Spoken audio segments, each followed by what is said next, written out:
दंडवत प्रणाम। तर आज आपण भगवद्गीतेतला दुसरा अध्यायातला 14वा श्लोक बघणार आहोत। तुमच्या आयुष्यात असा कधी काळ आला आहेत का की जेव्हा खूप चांगलं होतं आणि काही दिवसांनी सगळंच कठीण वाटायला लागतं। आजचा श्लोक आपल्याला ह्याच गोष्टींवरती शिकवणार आहेत। तर चला तर व्हिडिओला सुरुवात करूया। मात्रा स्पर्शांतु कौंतेय शीतोष्ण सुख दुःखदा आगमापि यानो नित्या तांस्तितिक्ष्व भारत। या श्लोकचा अर्थ असा आहे, हे कुंती पुत्र अर्जुना, शीत उष्ण सुख दुःख इंद्रियास विषयाचा संयोग झाल्याने जाणवतात। ते उत्पन्न होणारे व नाश पावणारे अनित्य आहेत, म्हणून ते तू सहन कर।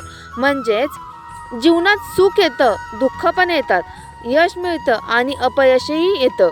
पण एक गोष्ट लक्षात ठेवा, यांपैकी काही कायमचं राहणार नाही।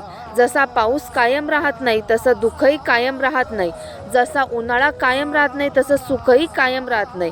बदल हा जीवनाचा नियम आहे। आजचा रिअल लाईफ एक्झाम्पल, समजा तुम्हाला परीक्षेत कमी गुण मिळाले, तुम्हाला वाटलं माझं सगळं संपलं, पण काही महिन्यांनी तुम्ही पुन्हा मेहनत करता आणि चांगले मार्क्स मिळवता, म्हणजे दुःख कायमचं नव्हतं। आजचा पॉवरफुल मेसेज, भगवद्गीता आपल्याला असं सांगते, आज तुम्ही ज्या समस्येतून जात आहात ती तुमचं संपूर्ण आयुष्य नाही। वेळ वाईट आली म्हणून हार मानू नका, कारण वेळ बदलते। धैर्य ठेवा, कारण प्रत्येक वादळानंतर शांतता येतेच। सुख आणि दुःख दोन्ही पाहुणे आहेत, ते कायमचे राहत नाहीत। गीता आपल्याला शिकवते, वाईट काळात खचू नका आणि चांगल्या काळात अहंकार करू नका। अशाच नवीन श्लोकसाठी माझा चॅनल सबस्क्राईब करा। दंडवत प्रणाम।